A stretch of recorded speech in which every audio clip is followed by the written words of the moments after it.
Right అందరికీ నమస్తే. నేను మీ జర్నలిస్ట్ పండరి.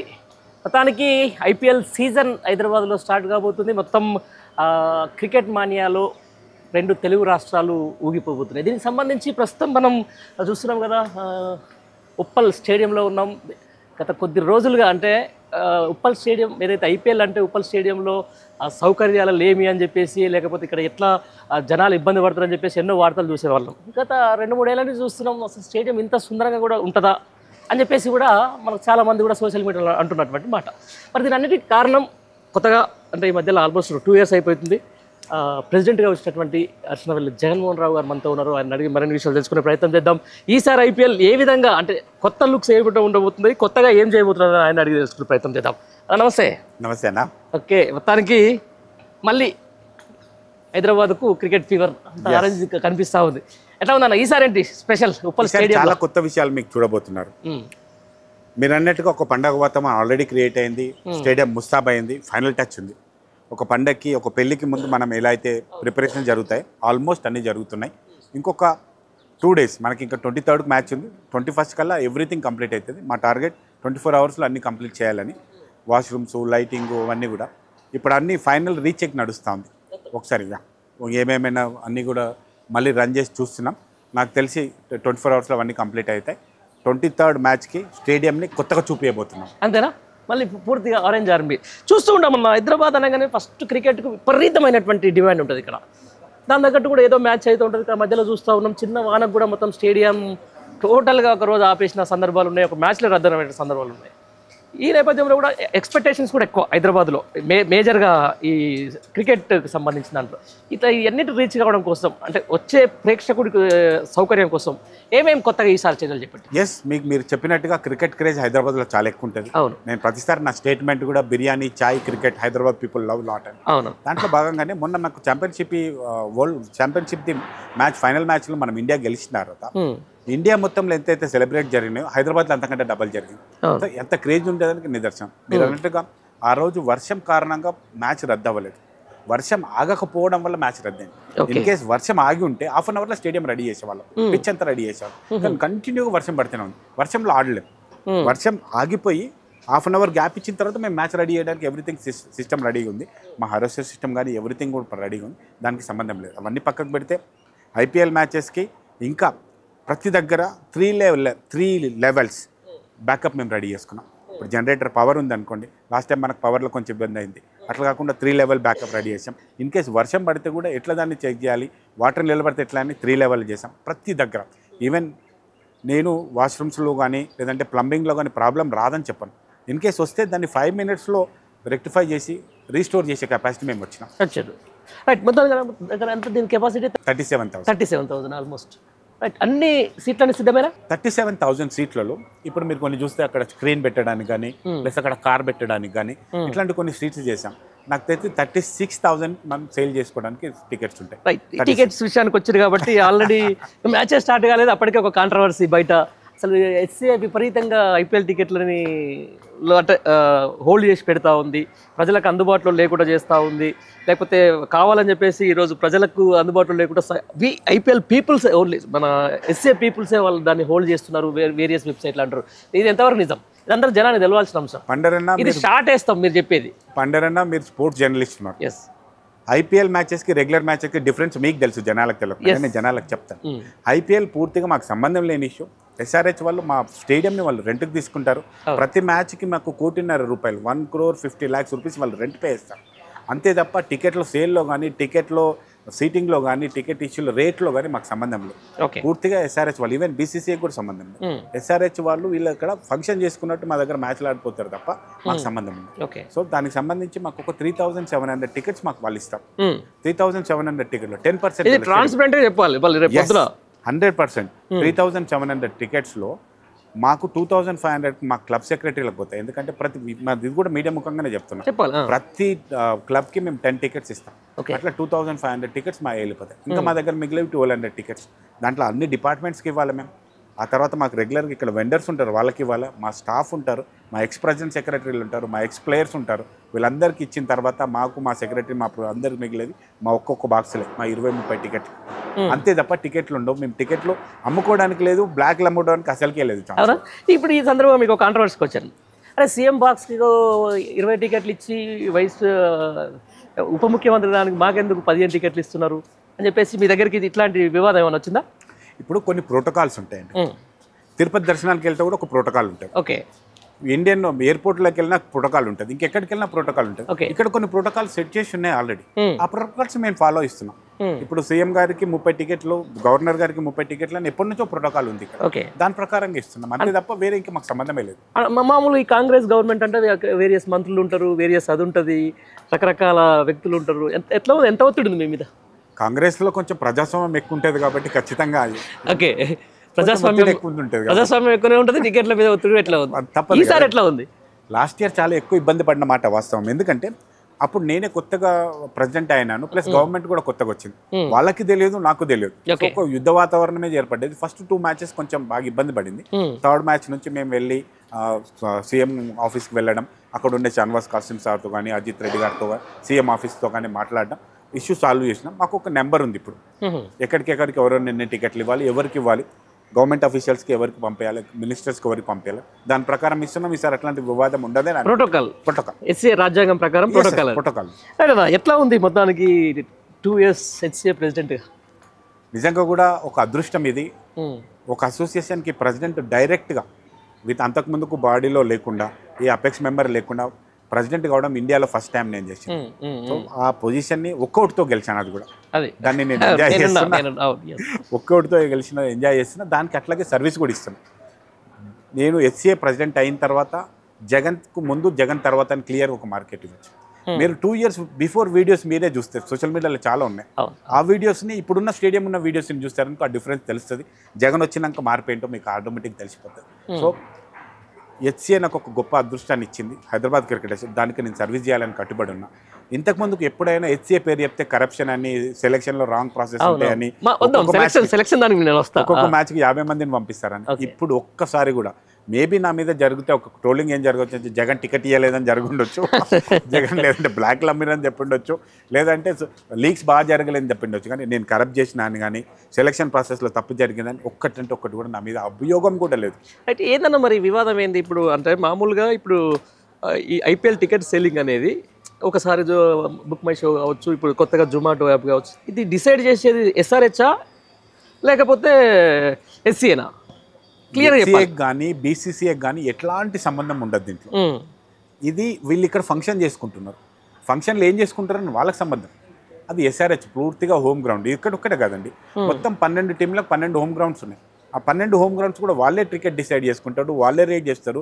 బుక్ మై షోకి ఇస్తారా, వాళ్ళు లైన్లో పెట్టి అమ్ముకుంటారా, ఏం చేస్తారో వాళ్ళే ఇస్తారు. మాకు సంబంధమే లేదు. మాకు 1.5 crore వాళ్ళు రెంట్ పే చేస్తారు. ఆ రెంట్ పే చేసినందుకు మేము house keeping, other facilities, drinking water ఇవన్నీ ఇవ్వాల్సి ఉంటుంది. సో దాని ప్రకారం ఇస్తాం అంతే తప్ప. కొంచెం సోషల్ మీడియాలో చూసిన స్టేడియం మొత్తం సుందరంగా ఉంది కానీ స్టేడియం చుట్టుపక్కల మొత్తం అపరిశుభ్రంగా ఉన్నాయని చెప్పేసి కొంతమంది ట్వీట్లు వేసినారు. అది దాన్ని ఎట్లా షార్ట్అవుట్ చేస్తారు? ఎగ్జాక్ట్లీ అండి. ఇప్పుడు మాకు స్టేడియం ప్రమిసెస్ మాది, అది మేము క్లీన్ చేసుకుంటాం. అది జిహెచ్ఎంసీ బాధ్యత కదా, జిహెచ్ఎంసీని అడగాలి. ప్రభుత్వం ఫెయిల్ అయింది అనుకో. నేను ఆ టాపిక్ తీయను. కాకపోతే ఏంటంటే చుట్టుపక్కల అన్ని కూడా అది 10 రోజుల కింద చూపించినాయి. ఈ రోజు వెళ్ళి చూడండి, మ్యాచ్కి ముందు రోజులు. ఇప్పుడు ఏదైనా గార్బేజ్ అనేది రోజు పడితేనే ఉంటాయి, దాన్ని రోజు క్లీన్ చేయాలి. ఇంకొక 2 రోజులు టైం ఉంది. ఆఫ్టర్ 2 days తర్వాత ఎవరన్నా ట్రోల్ చేస్తే దాని మీద మనం మాట్లాడచ్చు. అంతేనా? చూద్దాం. నిజంగా పరిసరాలు కూడా బాగుండాలని కోరుకుందాం. రైట్. దాంతోపాటు దానికి ఎట్లా నడుస్తున్న సెలక్షన్ ప్రాసెస్? ఇప్పుడు ఏమన్నా అండర్-19 సెలక్షన్ కావాలంటే 20 లక్షలు 30 లక్షలు ఇంకా కూడా అడుగుతున్నారా? నేను చాలా క్లియర్గా ప్రెసిడెంట్ అయినప్పుడు మీకు కూడా గుర్తుండొచ్చు అన్న, ఎక్కడైనా మాల్ ప్రాక్టీస్ చేసినట్టు తెలిస్తే వాళ్ళని 3 సంవత్సరాలు బ్యాన్ చేస్తా అని చెప్పిన. ప్లస్ ఎక్కడైనా మాల్ ప్రాక్టీస్ చేసినట్టు నిరూపిస్తే వాళ్ళకి 10 లక్షలు ఇస్తా అని చెప్పిన. ఇట్లాంటి చాలా స్ట్రిక్ట్ తీసుకోవడం, మాల్ ప్రాక్టీస్ చేసిన ఒక 5గురిని బ్యాన్ చేయడం జరిగింది. దానివల్ల అసలు కరప్షన్ అనేది 0 అయింది. సెలక్షన్ ప్రాసెస్ లో తప్పు జరగట్లేదు. ఇంతకు ముందుకు సెలక్షన్ లో ఒక్కొక్క మ్యాచ్కి 50 మందిని 30 మందిని 40 మందిని సెలెక్ట్ చేసి పంపించారు. మేము స్ట్రిక్ట్గా BCCI అయితే మాకు 15 మందిని పంపాలన్నో ప్రతి మ్యాచ్కి 15 కంటే ఒక్క మనిషిని కూడా ఎక్కువ పంపించలేదు. కావాలంటే మీరు మొత్తం మా రికార్డ్స్ చూడండి, మీకు ఐడియా వస్తుంది. రైట్. మొన్న జరిగిన ఈ రంజీ కానీ లేకపోతే కొన్ని టోర్నమెంట్స్ అయినాయి, దాంట్లో నిజంగా హైదరాబాద్ ప్లేయర్లు ఎంతమంది ఉన్నారు? హైదరాబాద్కి ప్లేయర్స్ ఉండడానికి ఒక నామ్స్ ఇక్కడ ఉంది. ఓకే. సో ఇప్పుడు అమెరికాలో పుడితే గ్రీన్ కార్డ్ వస్తే అమెరికా కింద ట్రీట్ చేస్తాం కదా, ఇక్కడ కూడా మేము ఒక రూల్ ఫ్రేమ్ చేసాం. 5 years తెలంగాణలో చదువుకొని సర్టిఫికేట్స్ ఉంటే కానీ, తెలంగాణ పుట్టుంటే కానీ ఎవడైనా తెలంగాణ వాడే. తెలంగాణ పుట్టిన నువ్వు తెలంగాణ, సపోజ్ ఒక అగర్వాల్ ఉన్నాడు అనుకుందాం, ఒకటి లేకపోతే ఆంధ్ర ప్రాంతం నుంచి ఉన్న ఒక వ్యక్తి ఉన్నాడు అనుకుందాం, అతను హైదరాబాద్లో పుట్టి పెరిగితే హైదరాబాద్ అంటామా కాదా అన్నది అది ఉంది, ఒక సిస్టమ్ ఉంది. దాని ప్రకారంగా మేబీ వాళ్ళు 5 years కంప్లీట్ చేసి ఉంటారు, లేదంటే తెలంగాణ పుట్టి ఉంటారు, వాళ్ళందరూ కూడా తెలంగాణ కావచ్చు. రైట్. అంతకంటే ముందు కాంగ్రెస్ సంబంధించిన ఒక ఎంపీ ఇక్కడికి వచ్చి పెద్ద లొల్లి పెట్టింది. వాళ్ళ అంటే ఇష్యూ వేరు, బట్ దాని వెనక బిహైండ్గా ఏమన్నా తెలిసిందా, మీరు ఎంక్వైరీ చేసిరా? సరే, ఇప్పుడు పర్సనల్గా ఇప్పుడు చెప్పకపోతే ఇంకెప్పుడు పర్సనల్గా సమ్మెకు వాళ్ళకేవో దానికి అట్లా కాదు కదా. ఇప్పుడు ఎస్ఏ మీద మొత్తం వృద్ధి కదా, వాళ్ళు కరప్షన్ జరుగుతూ ఉంది అది ఇదని చెప్పారు కదా. పర్సనల్గా వాళ్ళు ఏదో కావాలని అనుకుంటారు, అది చేయలేనప్పుడు ఏదో నావిగేషన్ చేస్తారు. అది జరిగేది కామన్గా జరిగేది కదా, ఆ రోజు కూడా అదే జరిగింది. అంటే బేసికల్గా నిజంగానే వాళ్ళు అనుకున్నట్టు ఎంపీకి సంబంధించిన కొడుకో లేకపోతే అల్లుడో లేకపోతే ఇంకోరో మనవడో ఆయన పర్ఫార్మెన్స్ ఉండి కూడా మీరు సెలెక్ట్ చేయలేదా? పర్ఫార్మెన్స్ ఉంటే సెలెక్ట్ చేయకపోవడానికి అసలు పాసిబిలిటీ లేదు. ఇప్పుడు సింపుల్గా 2 examples చెప్తాను. మహమ్మద్ సిరాజుద్దీన్ ఉన్నాడు, అతనికి పర్ఫార్మెన్స్ లేకపోయినా, అతను లేకపోతే ఇంత దూరం వచ్చాడు కాదు కదా, అతనికి ఎలాంటి రికమెండేషన్ లేదు కదా, వాళ్ళ నాన్నకు డబ్బు ఉన్నాడు కాదు కదా. మహమ్మద్ అజారుద్దీన్ కొడుకున్నాడు, అజారుద్దీన్ కొడుకు ఎందుకు ఆడలేకపోయాడు? అంటే ఇది ఒక్కటే ఒక మహమ్మద్ సిరాజున్ మాత్రమే చూపిస్తున్నాడు కానీ దాని వెనక జరిగే మొత్తం తిలక్ వర్మ ఎవరు మన రంజీ టీంలో ఉన్న 50% అంతా కూడా పూర్ ఫ్యామిలీ నుంచి వచ్చిన వాళ్ళే, వాళ్ళకి ఎట్లాంటి బ్యాక్గ్రౌండ్ లేని వాళ్ళే. సో ఎక్కడైనా గుర్తుపెట్టుకోండి, క్రికెట్లో కానీ ఏదైనా గేమ్లో కానీ కొంచెం పుష్ చేయొచ్చు, కానీ ముందుకు తీసుకెళ్ళడం పాసిబిలిటీ కాదు. ఎక్కడైనా ఎవరినైనా కొంచెం పుష్ చేసి ఉండొచ్చు తప్ప వాళ్ళని కంటిన్యూగా గేమ్ ఆడిపించేంత వరకు అయితే పాసిబిలిటీ ఎవరికి కాదు. ఎట్లా అనుకుంటే ఒకవేళ గవాస్కర్ టైంలో ఇండియా మొత్తం గవాస్కర్ ఒక్కడే ఆడినిండు కదా, గవాస్కర్ కొడుకుని ఎందుకు ఆడిపించలేకపోయిండు? ఎక్కడైనా జరగదు. ఎట్లా అనిపించింది 2 ఏళ్ళ ఈ ప్రాసెస్, ఈ కొత్త క్రికెటర్లు వస్తూ ఉన్నప్పుడు చూస్తున్నప్పుడు? ఎంజాయింగ్, సీరియస్గా ఐఎమ్ ఎంజాయింగ్. చేశారా? చాలా బాగా. ఎందుకంటే కొత్తగా యంగ్ టాలెంట్ని చూస్తూ ఉంటారు కదా మీరు, అండర్ 12 నుంచి కూడా దాదాపుగా కొత్త టాలెంట్ మీరు చూస్తున్నప్పుడు ఎంతమంది షైన్ అయ్యే బ్యాట్స్మెన్లు కానీ లేకపోతే క్రికెటర్లు కానీ ఉన్నట్టుగా మీరు గుర్తించారు? మేము last time summer camp announce చేయడం ఇట్లాంటి తెలంగాణ హిస్టరీలో ఫస్ట్ టైం. సమ్మర్ క్యాంప్ పెట్టినప్పుడు కొత్తగా 5,000 మంది ప్లేయర్స్ రిజిస్టర్ అయినారు మా దగ్గర. 5,000 ప్లేయర్స్, 5,000 ప్లేయర్స్లో రెగ్యులర్గా ప్రాక్టీస్ ఇచ్చుకుంటే వాళ్ళని 250 members మంచి ప్లేయర్స్ని సెలెక్ట్ చేసి ఉప్పల్ స్టేడియంలో ఇక్కడనే వాళ్ళకి అకామిడేషన్ అండ్ ఫుడ్ ఇచ్చుకుంటూ వాళ్ళని ఇక్కడ 2 months క్యాంప్ పెట్టాం. దాంట్లోంచి ఒక 10-15 మంది ఇప్పుడు మాకు లీగ్స్ ఆడుతున్నారు, కొత్త ప్లేయర్స్. అట్లా తయారవుతుంది. అంటే మేము సమ్మర్ క్యాంప్ అనౌన్స్ చేసినప్పుడు కొత్తగా 5,000 ప్లేయర్స్ రిజిస్టర్ అయ్యారు. నేను ఈ మాట మళ్ళీ రిజిస్టర్ అని ఎందుకు చెప్తున్నానంటే, ఒకసారి మీరు అసోసియేషన్తో రిజిస్టర్ అయితే అసోసియేషన్ ఫ్యామిలీలో మీరు మెంబర్ అవుతారు. అసోసియేషన్లో ఏ ప్రోగ్రామ్ జరిగినా ఏది జరిగినా మీ దగ్గర మీ నెంబర్స్ కానీ మీ ఈమెయిల్స్ కానీ మా దగ్గర ఉంటే మా కమ్యూనికేషన్ మీకు రెగ్యులర్గా వెళ్తుంటుంది. సో ఇప్పుడు ఒక స్కూల్లో ఒక పిల్లోడు అడ్మిట్ అయితే అతను అడ్మిట్ కార్డు యాప్లో ఎట్లయితే వస్తుందో సేమ్ ఇట్లానే, ఎందుకంటే నేను ఎడ్యుకేషన్ ఇన్స్టిట్యూషన్లో కూడా ఉన్నా, అక్కడైతే టెక్నాలజీని అంతా కూడా నేను ఇక్కడ వాడుతున్నా. ఓకే. ఒక్కసారి మన దగ్గర రిజిస్టర్ అయితే వాడికి రెగ్యులర్గా మేము HCA సంబంధించిన అన్నీ చేస్తాం. ఇంకొక విషయం, క్రికెట్ అనేది కాస్ట్లీ గేమ్. మినిమం నెలకు 5,000 నుంచి 50,000 రూపీస్ కోచింగ్ పెడితే కానీ మనం ఒక ప్లేయర్ మీద అంత కాస్ట్లీ పెట్టాలంటే మా రూరల్ ప్లేయర్ కానీ లేదంటే ఫ్యామిలీ బ్యాక్గ్రౌండ్ పూర్గా ఉన్న ఫ్యామిలీలకు కానీ ఇది పాసిబుల్ కాదు. HCA రిచెస్ట్ బాడీ, మా దగ్గర డబ్బులు చాలా ఉన్నాయి, 100 కోట్లు ఉన్నాయి నా దగ్గర. ఈ డబ్బులన్నా మీకోసమే, రూరల్ బ్యాక్గ్రౌండ్ నుంచి వచ్చిన వాళ్ళకి నేను ఖర్చు పెట్టదలుచుకున్నా. అట్లనే వీళ్ళందరికీ మా HCA కోచ్ నుంచి రెగ్యులర్ కోచ్ కంటే మా దగ్గర లెవెల్ 3 కోచెస్ మంచి కోచెస్ ఉంటారు. మీరు బయట కోచెస్ కంటే మా దగ్గర రండి, మా దగ్గర రిజిస్టర్ అవ్వండి. మీ పర్ఫార్మెన్స్ బాగుంటే ఖచ్చితంగా పై లెవెల్ తీసుకెళ్తాం. ₹1 కూడా మీ దగ్గర నుంచి తీసుకోకుండా అన్నీ మేమే ఇచ్చి చేపిస్తాం. రైట్. ఈ 2 ఏళ్ళ HCA అధ్యక్షుడిగా ది బెస్ట్గా అబ్బాయి ఈ పని సూపర్ చేసిన అనేది ఏముందన్నా? నాకు ఒకటే కాకుండా 4-5 నిజంగా కూడా ఉన్నాయి. ఒకటి మాత్రం చెప్తా, బుచ్చిబాబు టోర్నమెంట్ గెలిచిన రోజు నేను ఆనందపడ్డా. నా టార్గెట్ రంజీ గెలవాలంటే, రంజీ గెలవాలంటే వేరే టోర్నమెంట్ గెలవాలి. గత 10-15 సంవత్సరాల నుంచి ఒక్క టోర్నమెంట్ కూడా హైదరాబాద్ గెలవలే. నా ప్రెసిడెంట్షిప్లో బుచ్చిబాబు గెలిచి చూపించిన, ప్లస్ రంజీ మ్యాచ్ను ప్లేట్లోంచి ఎలైట్లకు తీసుకొచ్చిన, ప్లస్ మన అండర్ 19 ప్లేయర్ త్రిష మన కారణంగా ఆడి మంచి పర్ఫార్మెన్స్ తీసుకొచ్చి చేసింది. అమ్మాయికి ఎంతైతే అప్రిషియేషన్స్ వచ్చినా మా హైదరాబాద్ క్రికెట్ అసోసియేషన్కి వచ్చింది. హైదరాబాద్ క్రికెట్ అసోసియేషన్కి వస్తే పర్సనల్గా నాకు కూడా వచ్చినట్టే కదా. ఓకే, ఇప్పుడు అండర్-19 టీంలో కనపడుతున్నారు కానీ మన ఐసీసీ లాంటి టోర్నమెంట్లలో ఒక హైదరాబాద్ ప్లేయర్ కూడా స్థానం దక్కపోవడం ఎట్లా చూస్తారన్న? మీ క్వశ్చన్కి చాలా పెద్ద లెంతీ ఆన్సర్ ఉంది, అయినా షార్ట్ చెప్పడానికి చెప్తా. మొత్తం ఇండియాలో 29 రాష్ట్రాలు. 29 రాష్ట్రాలలో చాలామంది క్రికెట్ ఆడుతూ ఉంటారు. ఆల్మోస్ట్ నేను ఇంకొక మాట కూడా చెప్తా, ఇండియాలో పుట్టిన ప్రతి ఒక్కడు క్రికెట్ ఆడకుండా ఉండడు.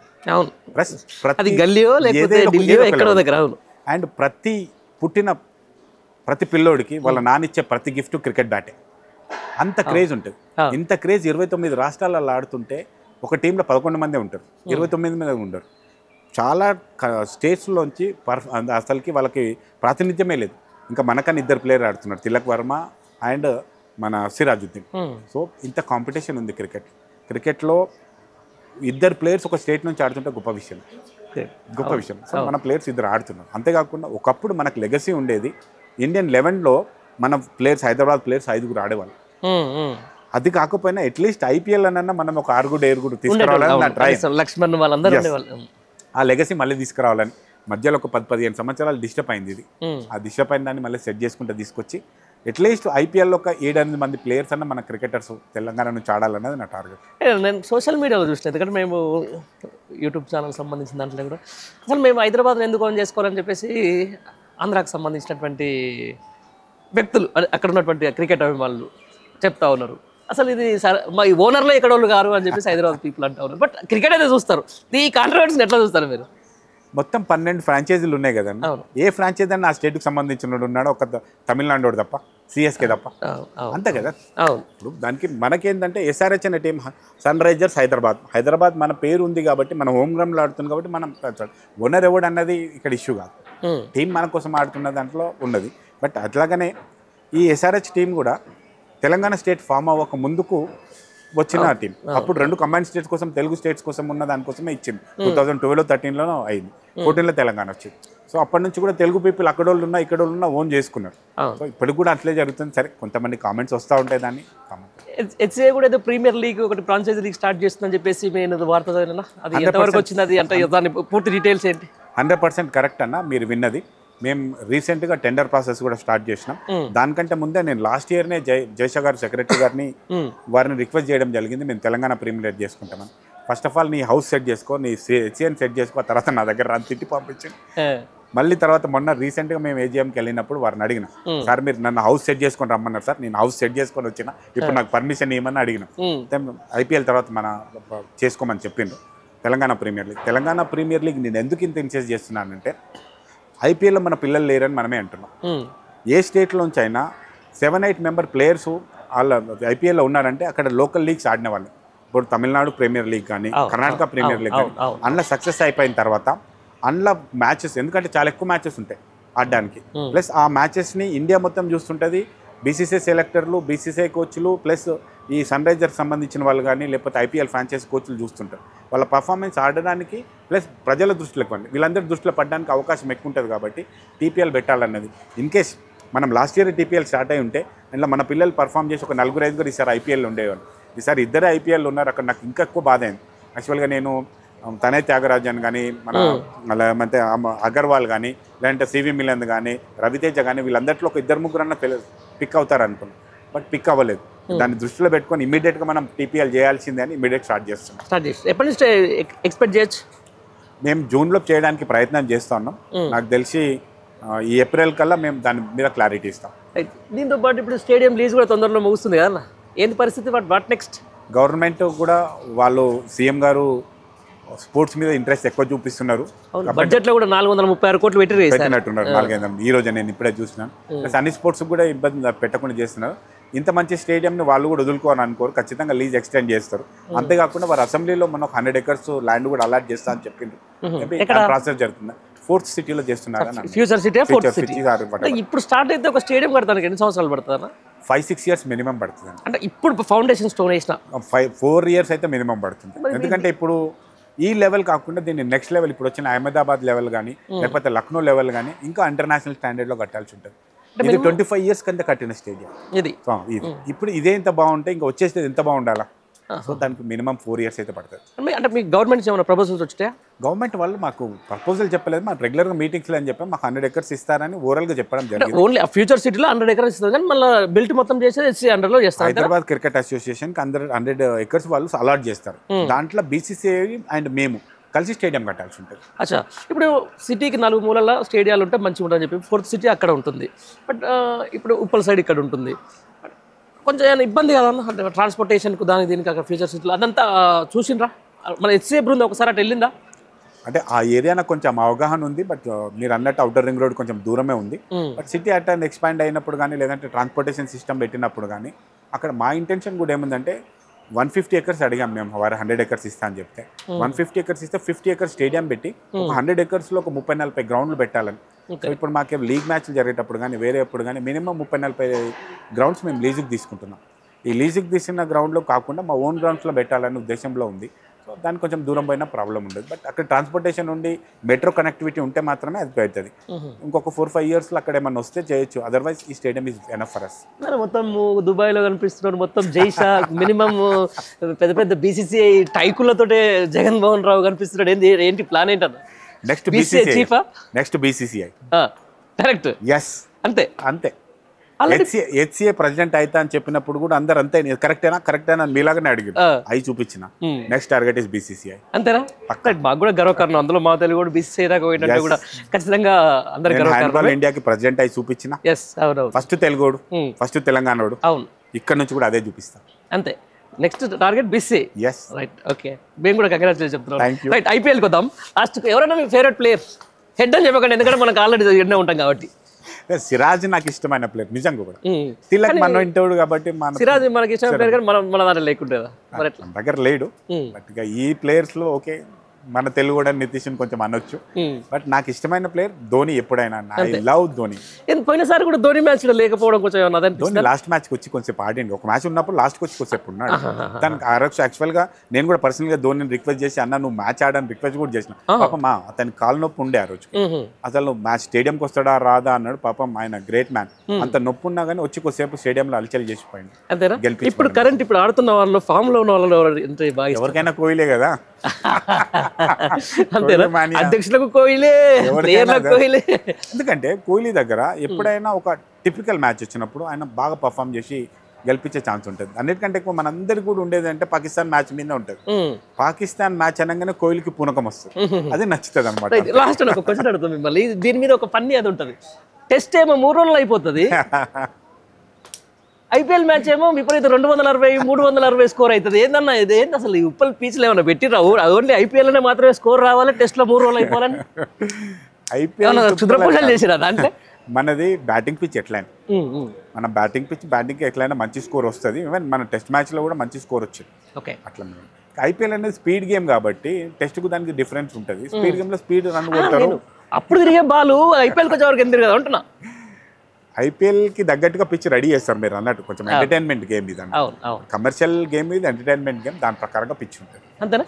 మామూలుగా ఇది ఒక లాస్ట్ ఈ కాంట్రవర్సీకి వచ్చేయాలనుకో, బయట రాజీవ్ గాంధీ విగ్రహం పెట్టారు ఈ మధ్యలో. అంటే ప్రభుత్వం పెట్టిందా, HCA పెట్టిందా? ఇది ప్రభుత్వము HCA కాకుండా కొందరు క్లబ్ సెక్రటరీలు వాళ్ళ ఇంట్రెస్ట్తో పెట్టినారు. రాజీవ్ గాంధీ పేరు ఉంది కాబట్టి మేము కూడా రాజీవ్ గాంధీ పెద్ద ఫోటో ఉంది ఆల్రెడీ, రాజీవ్ గాంధీ పేరు ఉంది కాబట్టి విగ్రహం పెడితే తప్పేముందని పెట్టమన్నాం. అంతేనా? అంటే స్పోర్ట్స్కు పాలిటిక్స్ మనం ఎప్పుడు పెట్టకూడదు, కానీ ఈ ప్రభుత్వాలు వచ్చిన తర్వాత విపరీతంగా పేరు మార్పిడి అవన్నీ జరుగుతూ ఉన్నాయి. ఈ హైదరాబాద్ క్రికెట్ అసోసియేషన్ పేరు HCA పెడుతుందా లేకపోతే ప్రభుత్వం పెడుతుందా? హైదరాబాద్ క్రికెట్ అసోసియేషన్ 1934లో ఈ Rajiv Gandhi cricket stadium, international cricket stadium, Rajiv Gandhi cricket stadium ఆ రోజు యాక్చువల్గా ఏమైందంటే దీన్ని కాంగ్రెస్ గవర్నమెంట్ ఉన్నప్పుడు వాళ్ళు ల్యాండ్ అలాట్ చేసిండ్రు. ప్లస్ దాంతో పాటుగా స్టేడియం కట్టుకోవడానికి BCCI వాళ్ళు కూడా పర్మిషన్ ఇవ్వకపోతే సెంటర్లో ఉన్న కాంగ్రెస్ గవర్నమెంట్ సోనియా గాంధీ గారు హెల్ప్ చేశారని కొంచెం న్యూస్ నాకుంది. అందుకని సోనియా గాంధీ గారు అండ్ కాంగ్రెస్ గవర్నమెంట్ సపోర్ట్ చేశారు కాబట్టి రాజీవ్ గాంధీ గారి పేరు పెట్టుకోవాలని అన్నారు. రాజీవ్ గాంధీ గారి పేరు ఆ రోజు పెట్టడం జరిగింది. అంతేనా? రైట్ అన్న, థ్యాంక్ యూ. మంచి విషయాలు షేర్ చేసుకున్నారు. థ్యాంక్ యూ అన్న, థ్యాంక్ యూ.